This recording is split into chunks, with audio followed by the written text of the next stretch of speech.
considérait que ça se passe ici, dans la matinale, les débats, les combats. Et aujourd'hui, vous avez Tribune Quotidienne. Hein? Oui, bien sûr. Je me suis bien excusé, parce que voilà. Qui nous dit qu'en perspective des élections législatives, Macky et Karim... Ah, donc maintenant, il faut ajouter le protocole d'Oman. À tous les protocoles là. Protocole additionnel. Donc, après le protocole de Doha, il y a le protocole additionnel d'Oman. Donc, il y a encore un autre protocole là-bas. Il y a aussi l'intercalaire. Voilà, il y a eu l'intercalaire. Oui, intercalaire de Conakry. Oui, Conakry. Voilà, donc, Doha, Conakry. Oman. Non. Doha, Conakry, Oman. Oui. Voilà, Oman. Peut-être qu'il y aura un autre protocole à la maison Oumar Lamine Badji. Je rappelle que Macky a été la cheville ouvrière du siège du PDS là. Le premier siège c'était à Colobane. D'ailleurs c'est une ruine et c'est pas normal. C'est pas normal. Là c'est le siège qu'on a construit quand on est arrivé au pouvoir. Je me rappelle de ce beau titre de Il est midi de Nyogo Waksek qui disait mais ça veut dire quoi? Mettre en avant l'ancien siège de Colobane pour dire mais un parti au pouvoir, voilà le siège d'un parti au pouvoir. Et c'est de là qu'est venue l'idée de construire ce siège-là. Et c'est Macky, directeur de campagne, qui a démarré les travaux de ce siège-là. Siège Omar Lamine Badji. C'est juste l'histoire, hein. Oui, parce que ça nous a trouvés ici. Oui. Alors, Macky et Karim font la paix à Oman. Protocole d'Oman. Ils se sont rencontrés au mois de septembre au sultanat d'Oman. C'est sûr que bon, on s'est assis, on a bu du thé, on a pleuré un peu. Et puis on s'est embrassé, quoi. Ah bon, il arrive de pleurer les politiciens? Ah, parce que franchement, avec tout ce qui s'est passé, c'est pour vous dire, voilà pourquoi tout ce qui est à vous, militants, vous qui vous chiffonnez, vous qui vous empoignez, vous le faites pour vous-même. Parce qu'au sommet, là, quand ils doivent se retrouver pour boire du café, du thé, ou bien du ndiar, vous n'êtes pas là-bas. Non. En atteste Laurent Gbagbo, Alassane Ouattara, qui aurait pensé que les deux allaient s'asseoir ensemble dans une même salle. Allez-y, donc attention, restons dans l'orthodoxie de l'adversité politique qui doit se faire avec la tête et non les autres parties du corps. Voilà. Ces retrouvailles se sont déroulées au moment où le PDS et l'APR joignaient leurs forces pour mettre en place la coalition Taku Walou Sénégal. Ça veut dire que cette coalition dont on a aujourd'hui avec à sa tête Macky Sall n'est pas sortie de ex nihilo. Mais de Oman. Ça aussi, ça résulte d'un protocole. Donc tout est protocole, hein. Tout est protocole politique. Même si aujourd'hui ou demain vous voyez X et Y ensemble alors que c'était des ennemis jurés avant, il y a protocole. Bon, mais là ça dépend du contenu. Le contenant, on sait, mais le contenu, allez-y chercher. Mais on reste justement dans cette actualité. Ministère de la Santé et de l'Action sociale, Boukar Diouf. Boukar Diouf et le SMS qui recuse Ansoumana Dione. Voilà l'actualité du moment.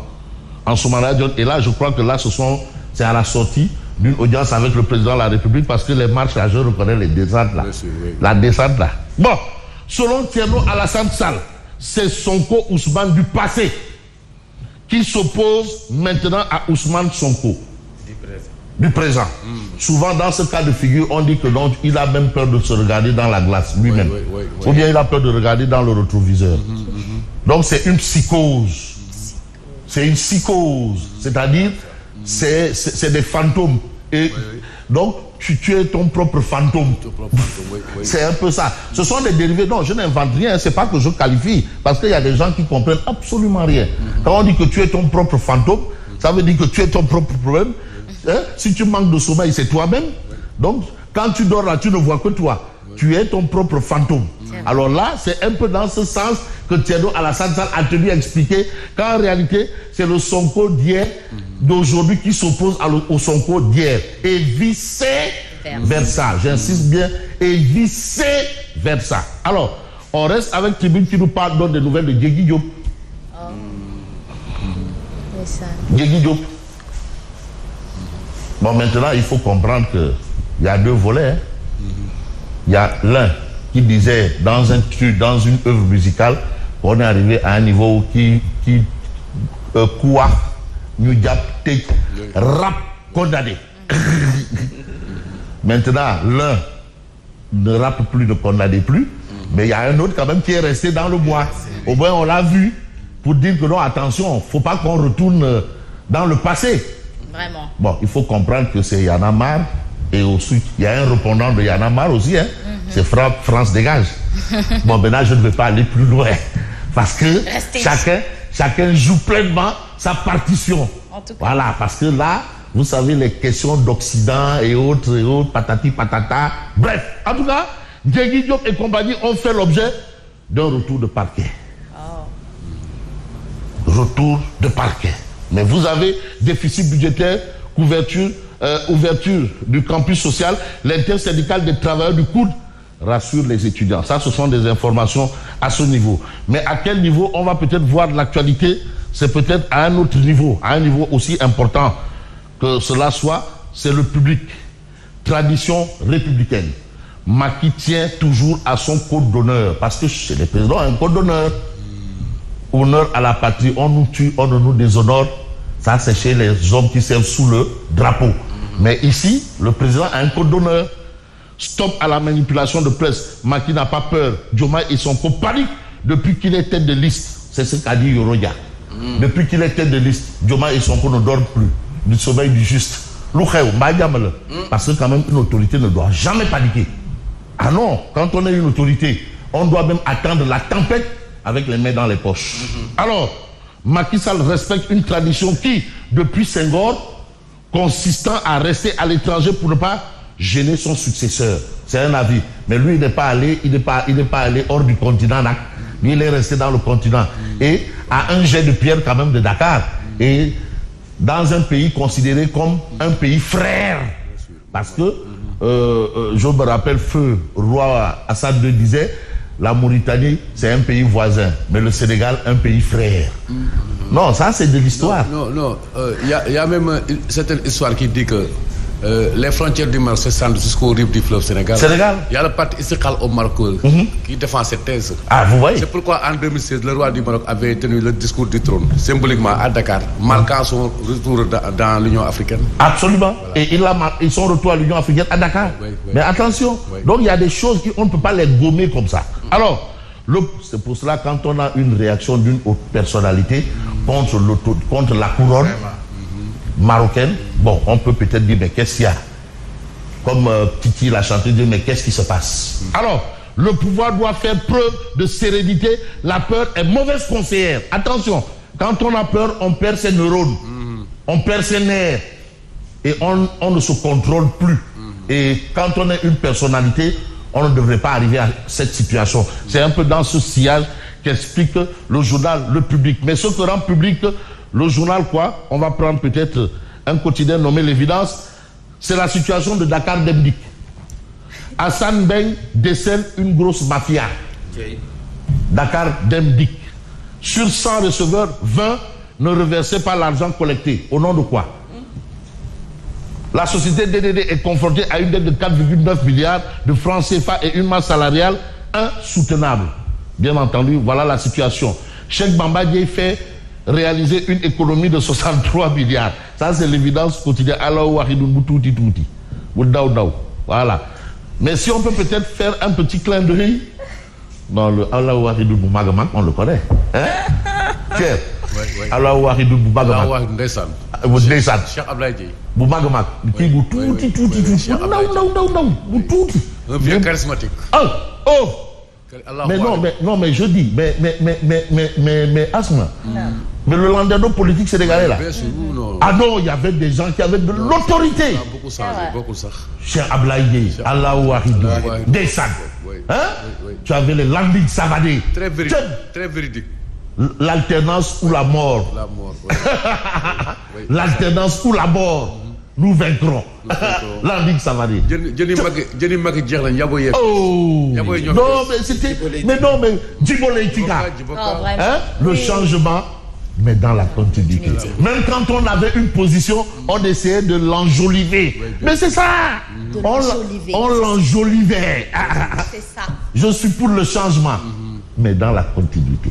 Non, Kangfori. C'est des Kangfori. Mais attention, il y a des Kangfori ici. Bien sûr, oui. Mais ils se sont mis en retrait. Le professeur titulaire Marie Théoniane, Kangfori là. Non, Kangfori là. C'est vrai. Le docteur Papa Blaye, c'est Kangfori là. Ça, c'est des grands. Attention, Mamadou Maktar Cissé, Kangfori là. Ils sont là. Dans la politique actuelle, c'est l'élégance intellectuelle. Mais ils sont là. Docteur Papa Blaye, c'est Kavagnon. Le professeur titulaire Marie Théoniane. Mais Fabrice, c'est que les jeunes ignorent. Mamadou Maktar Cissé. Voilà. Maktar Cissé. Mais Kangfori là. C'est que certains jeunes ignorent. Ces gens-là ont fait leurs écoles souvent dans des partis maoïstes. Ah oui. Il y a des gens, on les prend comme des technocrates. Alors que dans leur prime jeunesse, ils ont fait leurs écoles politiques. Absolument. Dans la clandestinité. Mais Marie Théoniane, il a fait. Je crois que c'est le cas de Pape Ablaye Seck. Pape Ablaye Seck, Ndanan. Non, il faut ajouter Ndanan. Demandez-lui s'il n'a pas fait l'école maoïste. Non, il faut ajouter Ndanan. Sounou Ndanan, Koulou Ndanan. Bon, parce que lui, si c'est pas veste croisée, c'est pas veste croisée. À la fenêtre Baïjak. À la fenêtre Baïjak. À la Denis Sassou Nguesso.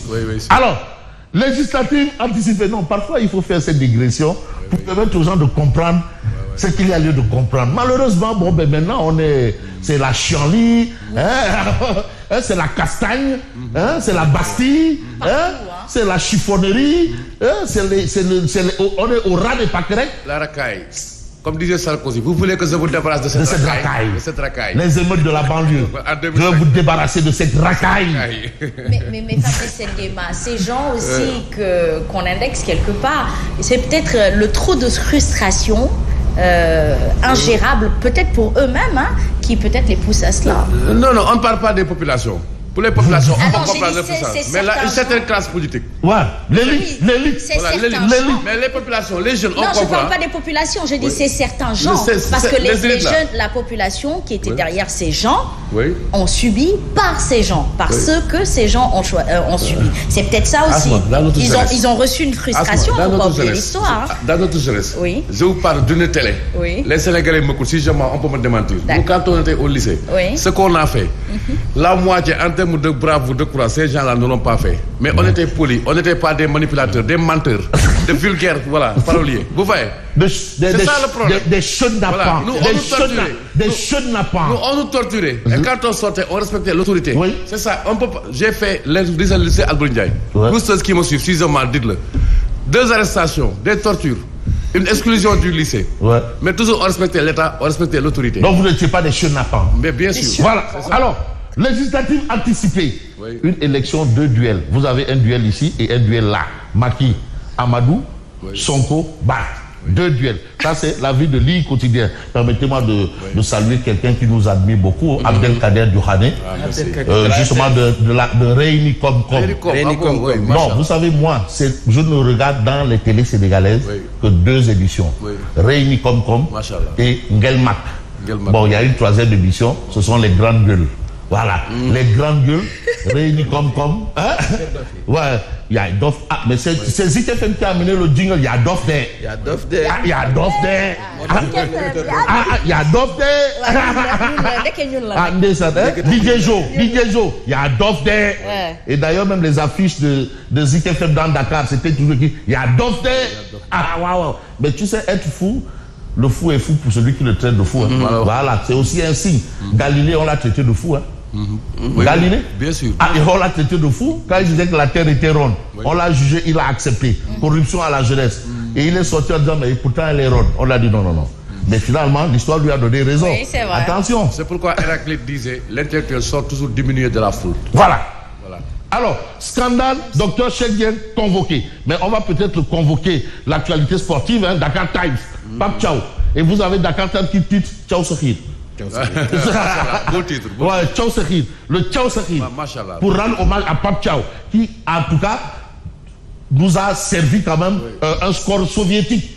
On va parler de football. Le Sénégal vainqueur du Malawi 4-0. Le Thiaw Sakhir a noté d'après Dakar Times. Vous avez le journal Record qui révèle à sa une, bien entendu, on va la voir. On retrouve un Sénégal joueur. Parce que le Sénégal vraiment n'était pas joueur, c'était un système un jeu tactique déjà connu. Hein, voilà, patati patata. Mais là, on retrouve un Sénégal joueur. C'est ce que nous donne également le journal Record. Vous avez un autre quotidien ici qui dit élimination CAN 2025 Sénégal contre Malawi. Les Lions domptent les flammes bien entendu. Et en entendant, vous avez Sud Quotidien qui parle de balade des lions. Balade des lions. Mais les lions indomptables, les lions du pays de la Teranga, en tout cas, ont quand même magnifié. Ils ont donné un beau spectacle. Spectacle qui évoque bien entendu la tribune sport. Bon, le sport aussi intéresse Source A. Les lions éteignent les flammes par 4-0, mais ça vire à la correction. Correction ou pas, en tout cas, on retient aussi ce titre de Source A. Ça bouge dans le scandale présumé de l'ONAS. L'ex-DG chez les enquêteurs, ce sera lundi prochain. Mais avant ce jour, on va peut-être voir ce que nous livre Omar Diakité. Omar Diakité. Diakité Kaba. Diakité Kaba. Omar Diakité. C'est là, tout à fait au fond. Diakité Kaba. Bon, on a presque cadenassé l'ordinateur et tout contre les pirates informatiques en tout genre. Je suis protégé. Donc, on est arrivé à un niveau où, même dans son téléphone portable, on n'est plus en sécurité. Les pirates sont là. Et c'est un peu ce... Mais la rumeur circule, hein? Depuis quelque temps. Là? La rumeur circule, hein? Là? La rumeur au sujet de prêtage, là, des piratages. Oui, oui, mais bien sûr. Oui. Bien sûr. Mais elle est persistante même. Oui, oui, la rumeur est persistante, hein? Elle est persistante. En tout cas, situation est telle que je vous dis merci et bonne continuation.